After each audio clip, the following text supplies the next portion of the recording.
আমাদের এবারে গন্তব্য শিমুলতলা জমিদার পাড়া। অ্যাকচুয়ালি আমরা সবাই জানি বাঙালিরা কত জমিদার ছিল, বা বলাই চলে বাঙালি বাবু। এই বাঙালি বাবুদের কালচার সর্বপ্রথম ছিল কিন্তু ভারতবর্ষের সবথেকে বেশি ঝাড়খণ্ড বিহারের শিমুলতলা, মধুপুর বা আমাদের কলকাতার পুরনো ঐতিহ্য, যেগুলো একটা সময় ছিল ঝাড়খণ্ড বিহারের মধুপুর এবং শিমুলতলাতে। এখন আর সে বাঙালি কালচার নেই, বা সে জমিদারি কালচারও নেই। আস্তে আস্তে তারা ভারতবর্ষের বিভিন্ন স্থানে বা পৃথিবীর বিভিন্ন স্থানে ছড়িয়ে পড়েছে। সে বাঙালি কালচারের ধ্বংসাবশেষ দেখার জন্য আজও মানুষ ওখানে ভ্রমণ করতে যায়। তো আমাদেরও এবারে গন্তব্য বিহারের শিমুলতলায়। আমরা দেখব আমাদেরই পুরনো বাঙালি কালচার যা আছে শিমুলতলাতে। চলুন।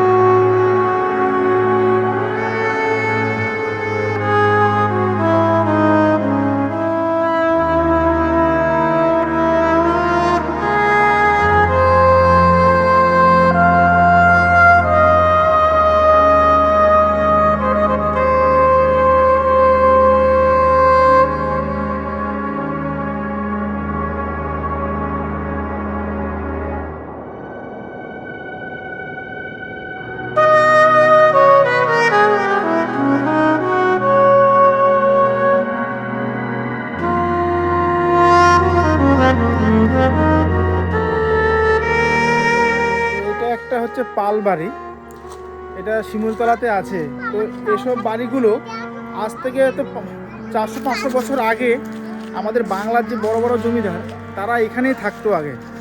তো তারপর ধীরে ধীরে ধীরে ধীরে আস্তে আস্তে এরা এখান থেকে কলকাতা শিফট হয়ে যায়। তো তেমনই একটা বাড়ি।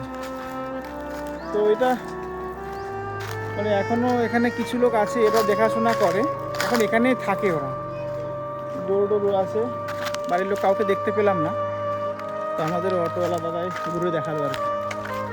তো বাঙালিরা আগে যখন জমিদার ছিল তখন এখানে থাকতো। আস্তে আস্তে এখানকার সেরকমভাবে কোনো কারণবশত এখান থেকে চলে যায় আর কি, রক্ষণাবেক্ষণ সেরকমভাবে করতে পারতো না। তো এটা একটা খুবই পুরনো বাড়ি। ये कितना साल पुराना होगा? 400-500 साल होगा ना? हाँ, बहुत পুরনো বাড়ি। তো এটা একটা বাড়ি।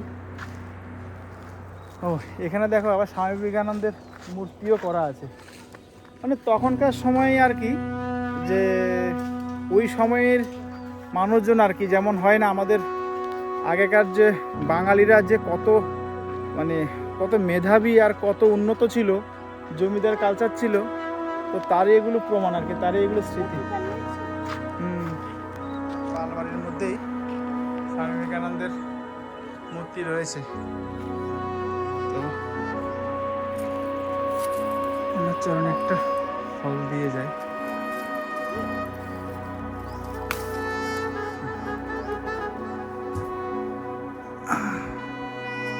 উনি সব থেকে বড় আমাদের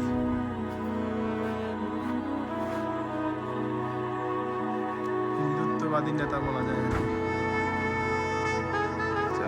এই পুরো শিমুলতলা জুড়ে প্রচুর বাড়ি, প্রচুর। এটা হচ্ছে মনোহর বিলা। দেখো এরকম এখানে কয়েক হাজার পুরনো আগেকার জমিদারদের বাড়ি ছিল, যেগুলো এখন কেউ থাকে না, বা কেউ এগুলোকে কুটিয়ে বানিয়ে নিয়েছে, বা কেউ এসে এখানে থাকা শুরু করেছে। মানে যেদিকে তাকাবে সেদিকে। এই শিমুলতলা থেকে আস্তে আস্তে আমাদের বাঙালি জমিদাররা সব কলকাতায়, ভবানীপুর, বাগবাজার, কালীঘাট, শিয়ালদা, আর না হলে বাইরে চলে গেছে।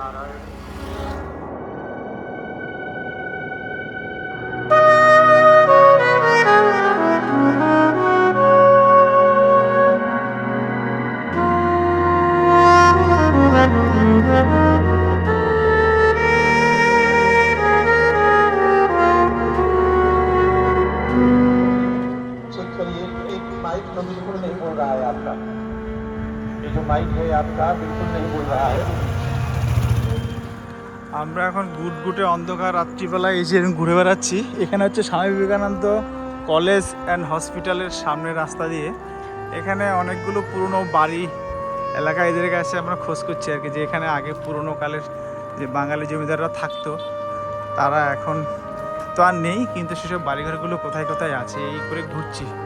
এখন সন্ধ্যের বাজে প্রায় 7টা, তো 7টা পর্যন্ত এখন ঘুরে বেড়াচ্ছি সব রাস্তায় রাস্তায়। হচ্ছে এখন Swami Vivekananda college and hospital. তো এটা একসময় আমাদের শিয়ালদার সুরেন্দ্রনাথ মুখার্জি না সুরেন্দ্রনাথ দত্ত কি নাম আছে ওদেরই ছিল। মানে এই শিমুলতলা অঞ্চলের প্রচুর এরকম পুরনো কুঠি আছে, তার মধ্যে 100টার মধ্যে এখন হয়তো 95টা বা 98টাই বিক্রি বাট্টা হয়ে গিয়ে অন্য লোক থাকে। এখন আর পুরনো কোনো কিছুই নেই, সবাই আস্তে আস্তে এসব ছেড়ে দিলে চলে গেছে।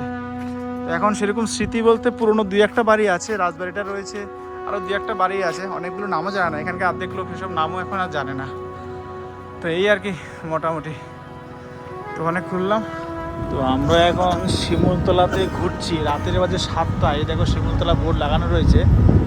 তো রাস্তায় দেখো গুটগুটে অন্ধকার, সামনে পুলিশের গাড়ি টল দিতে যাচ্ছে এই যে। তো আমরা অনেক ঘোরাঘুরি করার পর ওখানকার কিছু লোক বলছে যে তোমরা রাত্রে আর ঘোরাঘুরি করো না, এই পরিস্থিতি সেরকম তো ভালো না, তো তোমরা এখন চলে যাও, দিনের বেলা ঘুরতে এসো।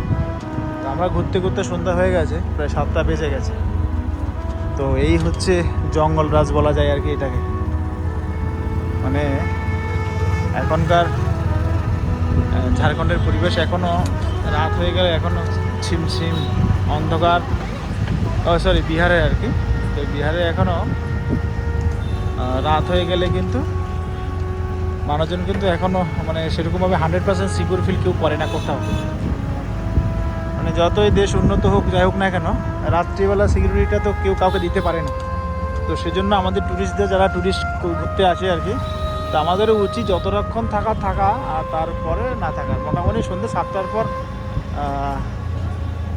ট্যুর করে ফিরে ঘরে ঢুকে যাওয়া উচিত। এরকমই প্রচুর কুঠি দেখেছি, অনেক তো ছবি তুলেছি, কিছু ছবি তুলতে পারিও নি। এখানে একটা মেলা চলছে, আমরা সে সময় এসেছিলাম। যে মেলাটা হচ্ছে এখানে শিবের মেলা আর কি, মহাযজ্ঞ যেটা বলছিলাম, সে মহাযজ্ঞ।